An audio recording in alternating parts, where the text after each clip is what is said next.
Welcome to the show. I'm Corey Jenkins. I like to call this program Life with Awareness, and we're glad to have you with us. In a moment, I'm going to introduce what is not really my guest tonight, but is actually my co-host on a subject that I think you're going to really enjoy. But before I do that, I wanted to just really quickly tell you why I call this program Life with Awareness. If you are tuning in for the first time, or if you have returned, I just want to give you a quick glimpse of this, which is that I use this word awareness as a word for many things, but it's not just awareness the way Susan B. Komen uses it when she talks about breast cancer awareness or any other type of illness awareness. I do get a lot of emails that come in and they say, Corey, I want to bring awareness to this subject. I want to bring awareness to this subject. And I really think those things are cool and I support that. But anytime I'm using the word awareness, I'm talking about it on a slightly different level. It's almost as if it's an umbrella that can go over any other subject. And it has more to do with, could you possibly get into a perspective where you could almost be outside of yourself and observing yourself so that you could see the things that you are doing from your normal levels of consciousness? And if you can, I like to refer that to an awareness level of consciousness. I know it sounds really crazy because, of course, we can't jump outside of our bodies, but I do believe that we can sit and get quiet and really start to look at ourselves as if we are not inside of ourselves. And to me, I call that awareness. Now, the reason I call it life with awareness is because to implement that perspective into your life, you can't just have awareness. I think that self-knowledge avails us nothing, but I think that we are human beings that are in bodies that are designed for action, and therefore I like to call it life with awareness because it means taking what you get from that perspective awareness and then going out and applying it to your interactions with other human beings. Maybe it's applying it in your employment environment. Maybe it's employing it in looking at how you look at subjects, social subjects, race subjects, sexual subjects, pretty much anything. And therefore, what I have done is I have attracted people to this program that are willing to come and talk about subjects that are sometimes sensitive, subjects that are sometimes taboo. But the one thing I ask is that when people come on this program, they're willing to be honest about what their experiences are. So this isn't just bringing on the biggest intellectuals. It's more bringing on people who have had a variety of life experiences and they're willing to come on and talk about those. And tonight I'm excited because I am joined by Akello Stone. Akello, welcome back to the show. Welcome. Hey, I'm glad to be back. It's 2016 and it's first show. It is. Here we are. I'm glad you're here. Not only are you a professor in sociology, which I think is cool, and it means that you're well studied and you've got a lot of experience, but I also have had you on the show before, and we've talked about things like emotional development. We've talked about sexuality. We've talked about some sensitive things. Yeah. And I know that you are a human being that can show up and not only have an intellectual discussion, but also talk about things with empathy and bring some of your own experiences into the program. So tonight, I want to make sure that we're clear. I'm really not looking at you as my guest tonight, Akello, but really I'm looking for you to co-host this conversation with me because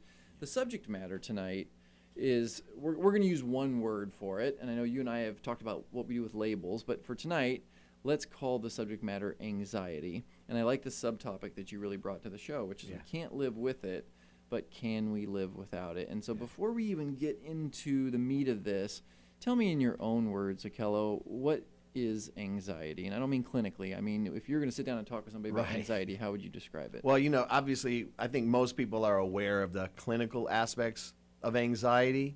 I think people know what it means to be anxious. You could be anxious, before a big event. That's a normal kind of part of everyday life. And when I think of anxiety, I'm thinking in this broader, more expansive way of thinking about anxiety in terms of I call it existential anxiety, for lack of a better term. I like that adjective. Just the aspect of living in and of itself. Well, let's go a little bit further back. I think one of my original feelings of anxiety on this level was the transition from teen to adult. There's one, every decade since then has been, I would say, fraught with different types of anxiety. Now that I'm in my 40s, there's different kinds of anxieties that you didn't have in my 30s. And the same for my 30s when I was in my 20s. So there's time-specific anxieties. Again, the thing that people think about is situational anxieties, which, we'll talk a little bit about that. We're talking about this kind of larger idea of anxiety. And I know it's interesting because you said awareness, and you gave a really good understanding of awareness is. I believe anxiety in some way is the body awareness of the physical environment, of the psychological Oh, that's environment. So that in and of itself, if you think about it, we have five senses. We have five senses, right? We know what those are. But is anxiety in and of itself a sense? Is it a sensation? Is it a way of the body and the mind telling us something that we're not listening to? Well, and let's look at that a little bit, because I like what you said. My first awareness of anything anxiety related was also when I was a teenager. And to me, that makes a lot of sense. Yeah. I think for a lot of people it is, because it's the first time we go from being completely protected, generally speaking, Yeah. completely Yes. protected, to having responsibility for Yes. our own whatever it is, whether it's our own safety or whether it's our needing to meet up with our ego's needs or whatever it is. But Yeah. then you're right. We get to this point in the context of tonight's discussion, I think, is, we're two guys in our 40s, and we represent the proverbial midlife crisis. And to me, anxiety is one of the symptoms that a lot of people deal with during this time. Yes. But I like where you were going with this, which is it a derivative of, or does it serve some purpose? Yes. And I know that you have a little bit to contribute about that, but I mean, let's talk about that, because to me, I think about it as, I'm never going to completely eliminate anxiety, and I probably can't completely separate it out from a healthy fear. Right. It seems that we do have some component of this that is built in. Let's talk about that before we get to what happens when it sort of spins out of control. Well, what came to mind is whenever I try to understand something, and again, I don't know if it's something about the 40s is like, I want to understand things a little bit more on a deeper level. It's almost like going to school again. I mean, remember when you're in college and you go deeper on things. Something about the 40s to me, and this might be earlier for some people, it's like I want to understand things on a deeper level about my own life. I don't want to necessarily understand these, things on the external that don't relate to me, but I want to understand me a little bit better. Yeah. I need to get things centered as I move along. We have this life expectancy thing that kind of tells us, okay, you got this many years. There's no guarantee, but we do have an estimate. So when I think about what is the root cause of anxiety? What is the root functional cause, like on an evolutionary basis, that fear of something happening really makes us hyper aware of our environment. So that carries off into the modern day. There's a lot of carryovers, biologically speaking, in terms of the length of time, humanity has been around is quite short if you look at the other things in the universe, right? And that's where I get a little cosmological, but let's take it back to the root. If you really want to understand things, take them back to the root. It was very important for our survival to have anxiety over certain things, to react to things, to have a physiological experience that makes us run away from the snake. Right, you see? right.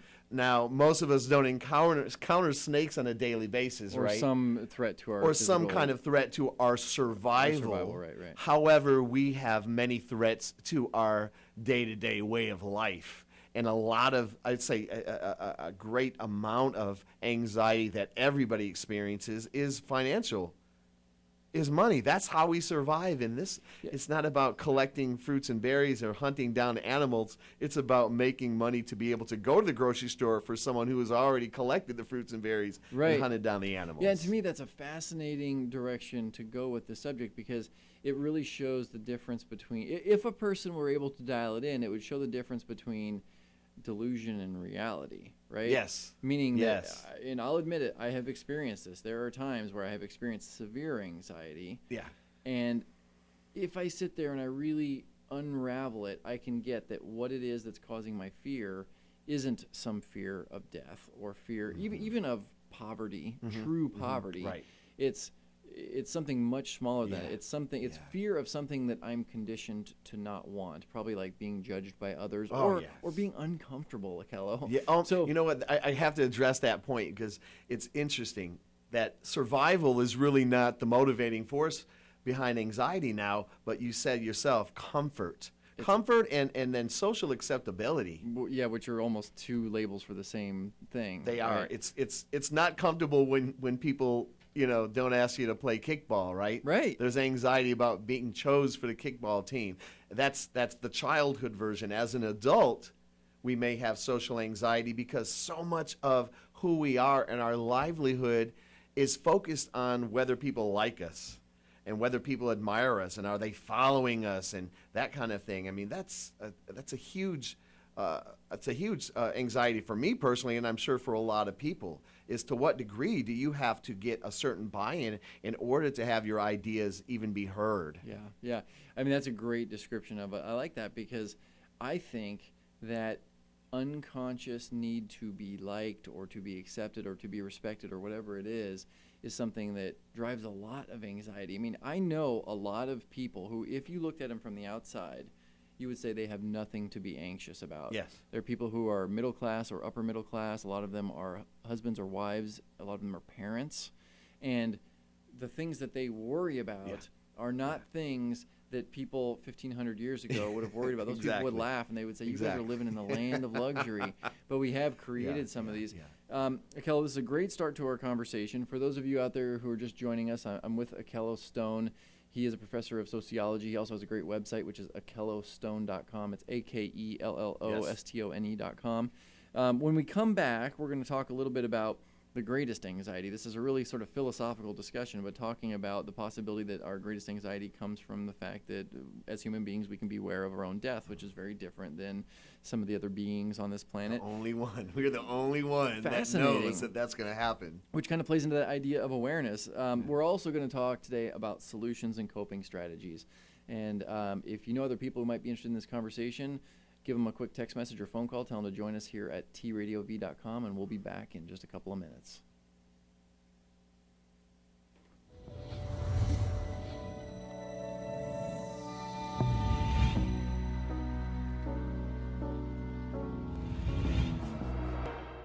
Jenkins, and I'm here with Akello Stone. This program is called Life with Awareness, and tonight's topic is anxiety, and we're having a serious discussion about this. You know, this is one of the things that when Akello and I talked off camera, I said, Akello, are you willing to bring your own experiences to this discussion? Because that's something that I'm willing to do. And I will say that I have had times in my life where I could not sympathize with somebody who was anxious or depressed or sad or couldn't get out of a funk. And then it took me experiencing some very deep emotions. I have had a panic attack before. I do know what it's like to have anxiety over a period of time that would not go away, and I also know what it's like to feel depression. To me, they're all very closely related to each other. And I've also had the experience of being able to evaluate that, being able to look at what some of the solutions were and then implement those and have some relief as well. So I'll be happy to get more into those later on. I did want to talk with Akello about something that we brought up right before we went to the break, but tell me a little bit about this idea of human beings really being the only being on the planet that can be aware of its own death. Very philosophical. It is very philosophical. It's very philosophical, but let me lighten the mood for just a moment. Is like, why is Fido so damn happy all the time? Fido the dog? Fido the dog. Doesn't he know that he's lucky if he has 12 years to live? I mean, that's a long shot to live 12 years. Why is he so happy every day, getting up happy? Because because he is unaware of his own mortality. Now, I can't remember exactly when, as a child, I learned that people die. I remember my grandmother died when I was 13. I don't know, and obviously that was a huge experience to go through.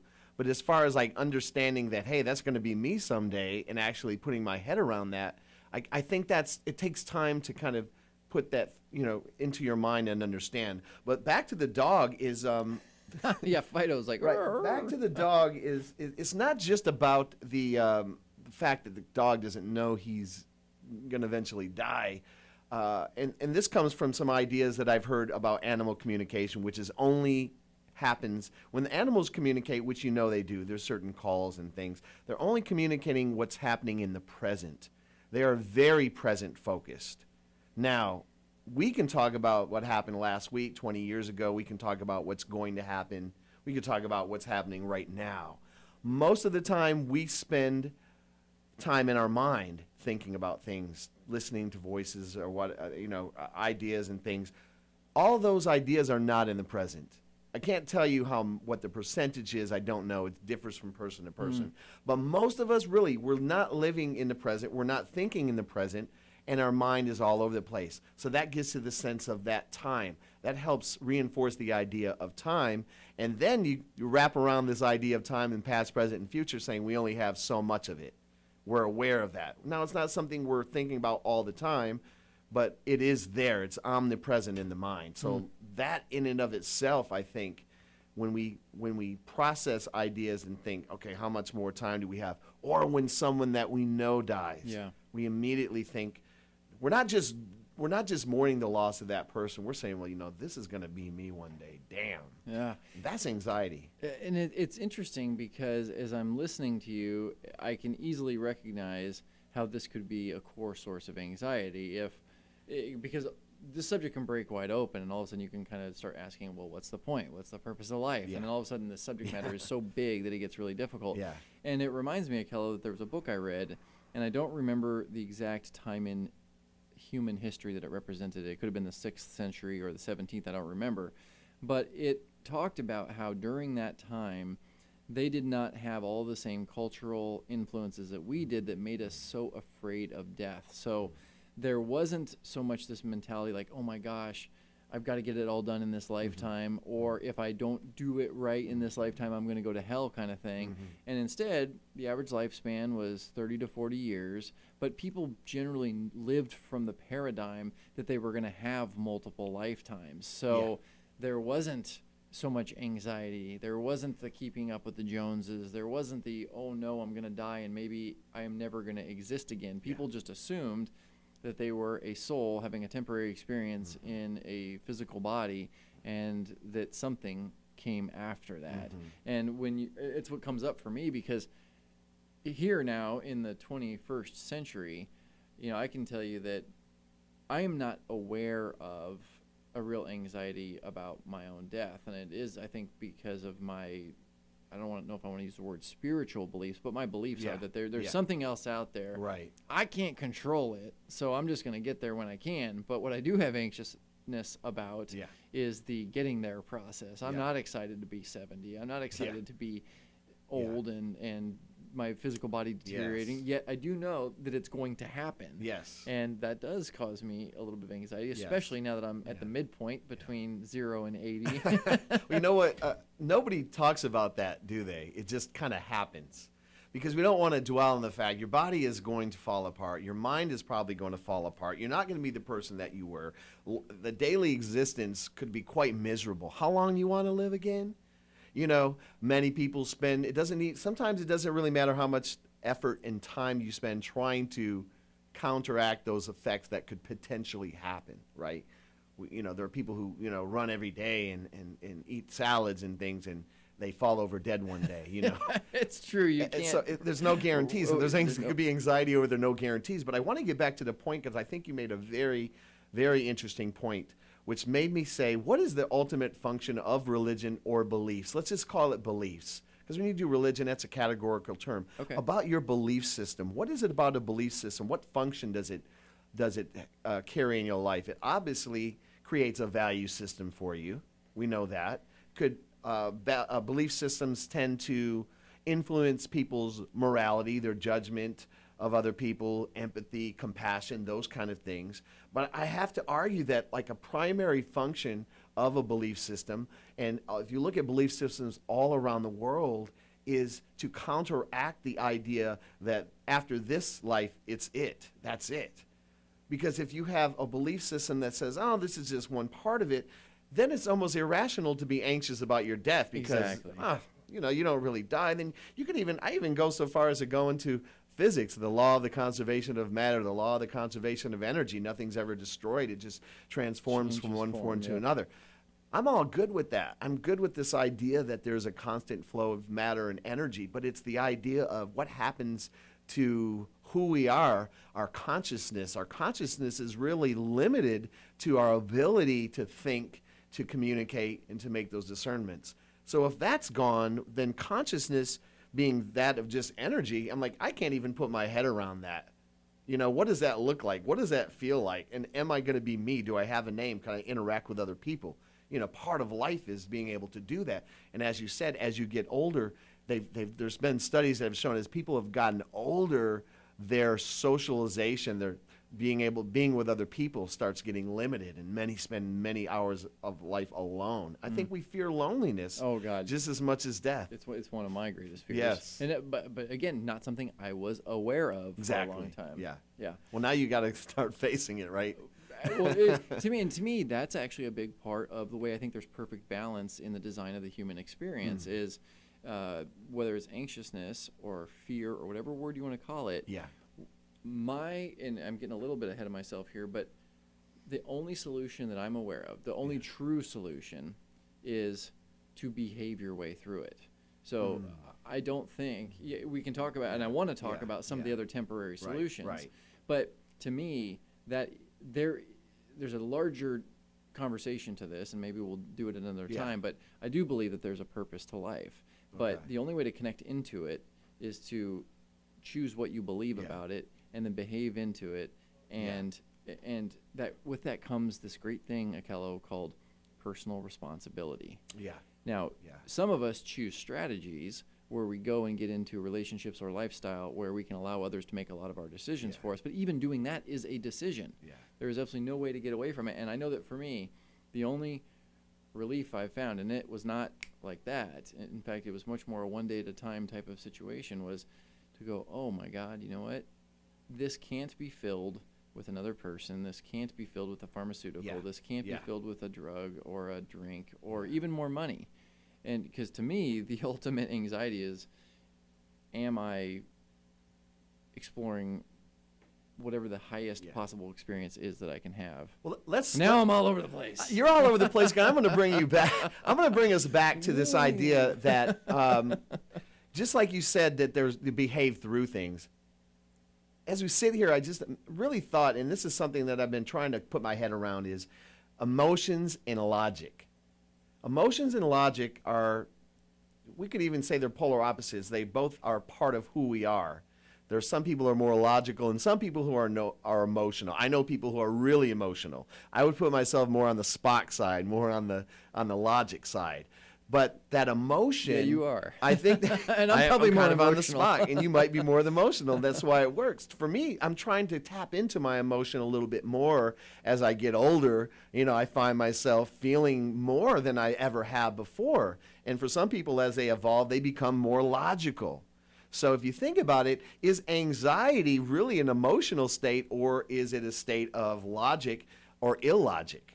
That's kind of really the underlying question. Oh, that's very interesting too, because I do see what you're saying, and I could see how if somebody is logical and that's their primary interface to the human experience, and then they're for some reason not able to make decisions based in logic, it could create a tremendous amount of anxiety. Absolutely. It's a fascinating subject. Well, here's what we're going to do. Folks at home, we've got officially 2 segments left to go, but the third one goes relatively quickly and the fourth one goes really fast. So when we come back, we're going to talk a little bit more about this, but we're also going to get further into this discussion about coping strategies, because if you've tuned in tonight, there's a good chance that maybe you're having experience with anxiety, or perhaps somebody in your life is, and you're thinking, what can I do to be helpful, or what can I do to get some relief from this?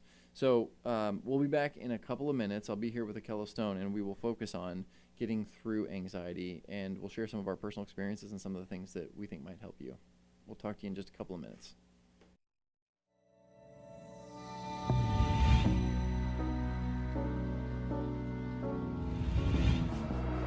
Hey everyone out there, if you're watching this and you're looking for a job, maybe you should send me a message at facebook.com/Corey Jenkins, because we should have a producer to just produce our commercials. Like, hello, we get into some pretty good discussion during the breaks, and make for some nice little tidbits. But so we're having this discussion about anxiety. I wouldn't say I enjoy this topic, but I think it's very relevant, and I'm glad that we're talking about it, because to me, I got to say, the level of anxiety that I've felt at certain periods of my life is completely synonymous with the lowest points in my life. Yeah. It is horrible to not be able to go to sleep at night. Yeah.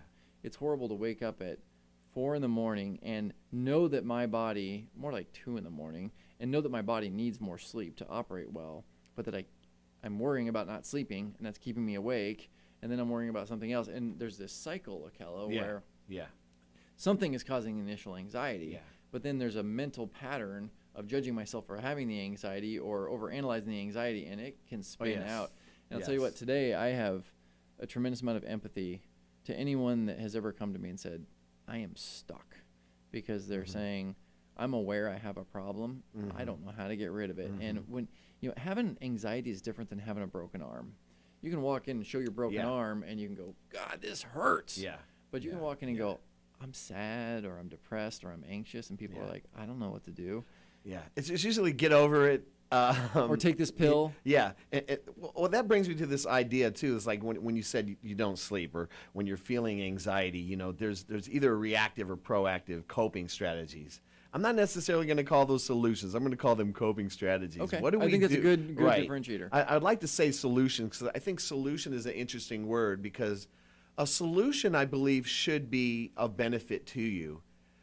And many coping strategies, while they may help in the short term, are not of benefit to you and actually can create another problem for you. So let's talk about like the use of substances. Like Let's do. We were talking before we got on air, and immediately when you think of somebody that had a bad day, what do they say, Corey? I need a drink. I need a drink. And I think we have said that before. There's something about that shot that calms us down, gives us maybe a clearer mind for a moment. Usually it doesn't stop there, right? And we want to want to be a little bit calmer. We want to, smoke that marijuana. We want to take that Valium, take that Xanax. We want something to calm our body. Our body and our mind, they're like, sometimes they are friends and sometimes they're not. That's for sure. So if the mind is being, overly anxious, the body is going to respond and not feel so good. I think we are more in tune with our physical body than we are with our mental body. So what do? We take substances in order to affect our physical body, and hoping that our mental body will come along. And sometimes it does. Sometimes it goes somewhere else. Right. The mental body is gone. It goes somewhere else. And by using those substances, we can ultimately compound the problem, because it doesn't get solved. It doesn't go away. It comes back. Usually the hangover the next morning. You have anxiety and you have a hangover. How bad could it be? That is the worst. But that's a great point, Akello. And that's why I say ultimately a person has to behave their way out of it, because I feel like there's a bottoming out, whether it's a drink or whether it's prescription pills. And granted, there are certain cases that are extreme. I understand that, but I'm addressing the general group out there. You're right. Whether it's a couple of drinks and then a small hangover or what, I don't know that there's any long-term sustainable way to deal with it than to deal with it as cleanly as possible. And it's not the most normal way to react. Very few people go, I feel crappy and I'm going to sit here and feel crappy, and then at some point I'm going to direct some of my energy to try to think about a behavior that I can do to stop feeling crappy. Well, I know what you said earlier, and this is a good point to bring it back. The idea that I'm feeling uncomfortable. I'm uncomfortable. I don't want to feel uncomfortable. What can I do immediately to make myself feel more comfortable? Let's do it outside of anxiety. It's hot in here. I need a fan. Open the door. It's cold in here. Turn on the heat. The seat is not comfortable enough. We want immediate comfort, right? Yep. We understand that in the physical sense, in the sense of the mind, and like where anxiety is, like we're feeling anxious, we want to immediately not feel anxious. And what that ultimately does, it does not get to the problem. It does not get to the root, and it never goes away. Do you have to sit in your anxiety? Yes, you got to sit in your anxiety. I tell people that, and it's easier said than done, but I've told people that whether it's grieving, whether it's sadness, certain things, there has to be a moment that you have to sit with it. And it doesn't mean you sit with it forever and don't seek out help. I'm not saying that. But have you ever sat with it long enough for it to work itself out? Probably not. We don't like to sit with things. We want an immediate solution, immediate intervention. And that comes from the microwave, let's be honest, right? Everything's got to be fast and now. Well, it doesn't come from that, but that's a great. It's a great. Well, it doesn't come from example. that, but the mentality, same mentality is of quickness. Yeah, the other thing that, as I'm hearing you say this, Akello, I hope that you at home might be able to relate to this, and I don't mean to go too extreme here, but to me it is similar to when an addict needs to get over a substance abuse. You cannot do that without going through a detox process. Whether it's alcohol or it's heroin, it doesn't matter. But those are the moments. And to me, this is where the world that I call normal, and in the book I've written, I compare normal to awareness. Normal is how most people walk around the planet. There's nothing wrong with normal, but normal is where we pop a pill for a little something. Right. Here, we pop a pill. But inside of that, I think we have a more mediocre experience of life itself, whereas I do think there's a different experience when a person, doesn't matter if it's male, female, where they're from, what their age is, learns to actually accept how they feel and let those feelings exist. Mm-hmm. And at some point be able to think through those. I have had lots of experiences as an adult in a variety of professions where I've gone, holy crap, I am terrified, or I'm nervous, or I'm unprepared, or something, but I need to go and have this experience. I need to let this feeling flow through me while I'm doing whatever I'm doing, because I want to experience life fully. I don't necessarily want to have the quick fix every single time, but I think that's very counterintuitive. You're right. Yeah. We're wired to, if there's a pill that I can take, I'll take it. And unfortunately, and I'm all about capitalism, but unfortunately in this marketplace, anytime you have a fear and it's recognizable, someone's going to sell you something that's going to fix it. They are, which makes me think too, it's a modern cultural kind of a thing where people instantly seek out external relief. And that could even be calling someone and talking to someone, or something external, like when there's a moment of discomfort. Sure. Like Catharsis of some we just seek it out elsewhere. We have not learned that we might have to sit. So if you're feeling a certain uncomfortable emotion, for example, you do not have to go seek someone or something out. You might have to sit with that by yourself. You might have to sit. I highly recommend that. I recommend, I always recommend people, when I talk to young people, if they have an opportunity to live for a year by themselves in an apartment, not with a family, not with a partner, not with roommates, to live by yourself. We don't spend enough time by ourselves. We have instant access to people 24 hours a day on these phones. Especially now. So we are no longer ever alone. And if a battery goes dead on a phone, people will go into, talk about anxiety, they'll go into a panic, because they are going to, at that moment, they are going to have to sit with themselves. And that's hard. Man, Akello, I know we're getting, well, I don't know if this is getting off the subject or not, but you actually reminded me of something I was not prepared to share on the show directly related to this. And it was when I think I was about 30 years old, and I volunteered, I paid to go on this weekend retreat. And without telling us it was on the agenda, there was a 48-hour period of time on this 7-day agenda of being alone and in the woods by yourself. Oh, wow. And I remember they told us about 30 minutes before the activity started. And it was kind of cool, right? You had to really quick pack your bag, and you had the essentials to stay alive. But I remember being panicked about having this experience. And it's so different to be having this conversation now, because this is 10 years ago.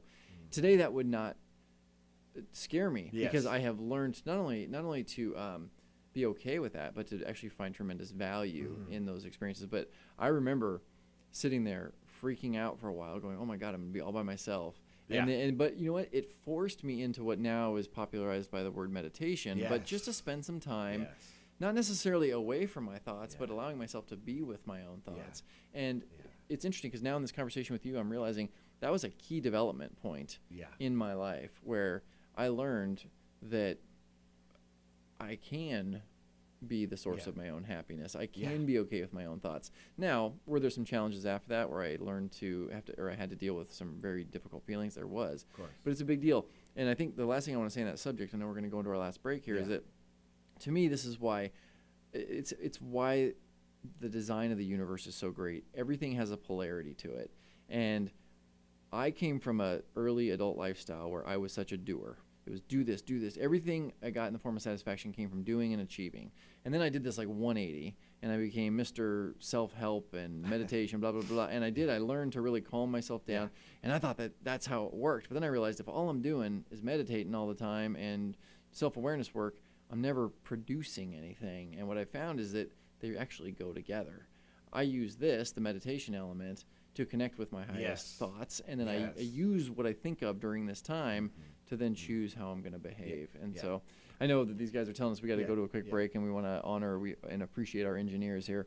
So, Kelly, when we come back, we'll have just about 6 or 7 minutes. I definitely want to jump on the meditation thing. All right. We'll come back on that. So one last break, folks, and let your friends know we're at tradiov.com. You can also visit my YouTube channel anytime. It's youtube.com/lifewithawareness. But we'll come right back and tell you more about that in just a couple of minutes.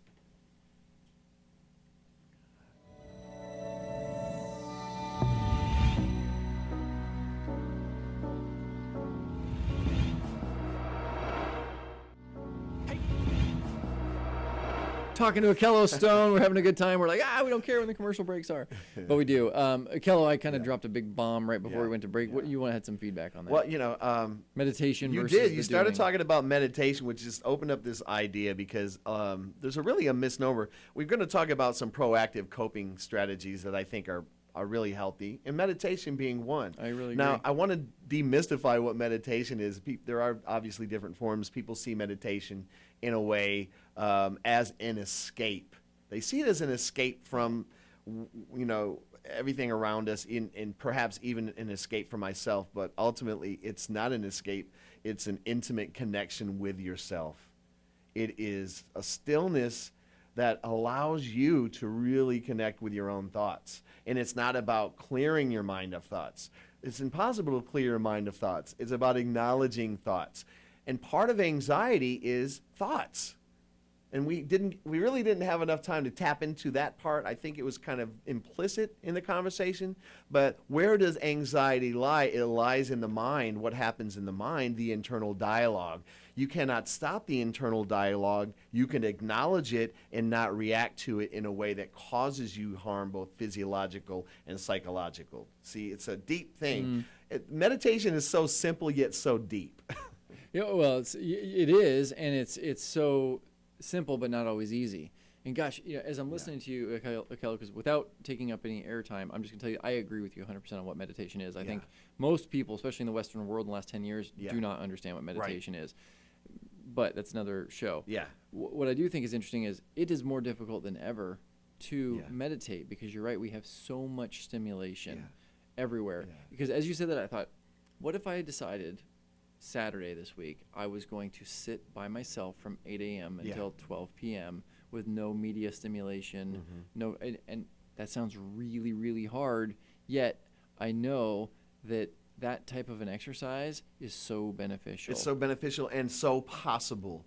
And it's about you making the decision to do that. So is that what you would say to somebody who's watching the show today and going, I want one takeaway about how to start overcoming how I'm not feeling good, I'm feeling anxious, or what would be the one thing I would say? really, one thing I would definitely say, I mean, we didn't even get into the idea of like diet and what you are putting into your body could be contributing to that affects it too. And again, I was telling you a little bit about my journey with trying to understand the role that sugar plays in feeling off or imbalanced, and it certainly has. Obviously, one thing is not going to be the cure-all, right? But if there was a takeaway, it is really to take the time into understanding the roots, not only the roots of what your anxiety, where it stems from, but there's also the aspect of separating what I would call the storyline from the actual feeling that's in your mind, that's in your body, that flows through your system. You've got to separate those two. We can deduce the storyline and understand the storyline, but what we've never really sat with is this response that we're having to the storyline. That's who we need to sit with. That's part of who we are, and that's part of the issue, is we're not sitting with those feelings long enough. And it's not an easy thing, and it's kind of like putting, and I was reading this book, it's kind of like putting peroxide on a cut or whatever we put on cuts. It hurts, it burns. You ever met as a little kid, they're screaming, but we know that pain is necessary for us to heal. So sometimes the pain has to get worse before it gets better. Deal with that. That's what's going to happen. It's not a pretty thing. Man, I like the way you think and the way you communicate, Akello, not because I think it's similar to mine, but I appreciate having a conversation with someone who can articulate this. And you just said something that, again, reminded me, and I want to underscore it because I think it's so valuable, which is that there is a difference between the way we react to something in our life immediately versus if we took our time to think about it. And I just think that's such an important point, because generally the way we react is conditioned. So we're all conditioned at some level psychologically, and it shows up in our thinking. And so if you sit here and you yell a name at me and you call me a name, my initial reaction is my feelings are going to get hurt, or maybe Yeah. I'm going to get angry. Yeah. But I can tell you that not very long after that, if I were to sit there for a few minutes and go, boy, that guy was really upset and he called me a name, it's not going to take very long for me to be like, I don't know what that dude's problem was, Right. or Yeah. or maybe something's going on in his life. And it's so interesting because that's a small example, but you can multiply that times our much larger events that happen in our life. And I do think that some of the most successful people that I have seen, not only at moving from having anxiety to not having anxiety, but also the most successful people at having effective relationships, achieving their goals in their life, whatever it is they want to do, they're people who have a habit of recognizing their first thought or reaction to a situation, pausing, and then they might not go into a meditation every time. It's not like they go, "Excuse me, Akello." Yeah. Exactly. But Exactly. they can do it so quickly Yeah. that they go, Yeah. you know what, my first reaction was to get upset or defend myself, and now what I want to do is engage in a conversation. Oh yeah, with that's this person. the good point, and the point that you made is an incredible point. Is these are not skills that are you will avoid anxiety for the rest of your life. That's impossible. But what you can do is change your patterns of behavior and the way that you respond to it. It's going to come. How do you deal with it? Are you dealing with it the same way you've always dealt with it? We already know if you do the same way, the same thing, the same way, you're always going to get the same results. How can you undo the conditioning that has happened? You know, how can you be Pavlov's dog who is no longer salivating? He may be a little dribble, but not salivating. You can do that. It's possible to undo that and redo a different reaction, and that reaction becomes a new wiring in your brain, and then that becomes the default response. Then you don't have to think about it as deeply. But there is a hump to get over. Well, Kello, this has been a great show. I want to make sure we take a minute here at the end to let people know where they can find you. So a couple of thoughts out there, folks. If you enjoyed the programming today, we'll have clips at youtube.com/lifewithawareness. That's my YouTube repository. Also, you can visit me on Facebook at facebook.com/Corey Jenkins. But also, Akello has a great website, and you're a real creative guy in addition to being a smart guy and a professor of sociology. But akellostone.com, so it's AKELLO. Oh, there it is. STONE.com. And how about social media? If people find you there, or just go directly to your website? Akello Stone on Twitter and Facebook and LinkedIn and the whole shebang. Everything is there. But, you know, definitely appreciate the opportunity to come out here. I'm telling you, this is what it's all about, is really sharing these experiences in a real way as opposed to this, you know, kind of a sugar-coated way. Well, man, I'll tell you, it's my pleasure. Literally, this is one of my favorite things to do. It's rare, I think, that I get to have a conversation with another man who's willing to be vulnerable in sharing their experiences, much less do it in a broadcast environment. So, tell you what, you know, you're one of a rare breed. Thank and, you. And have fun talking about anxiety, right? Right. Bring a little light to it. So, hey, I hope you guys enjoyed the program. Again, you can find additional videos from Life with Awareness at youtube.com/lifewithawareness.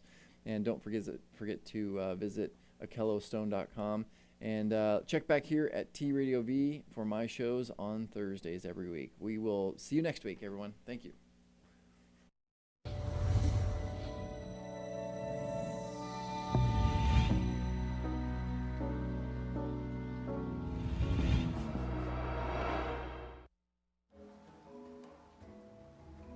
You are watching T Radio V, Radio and TV.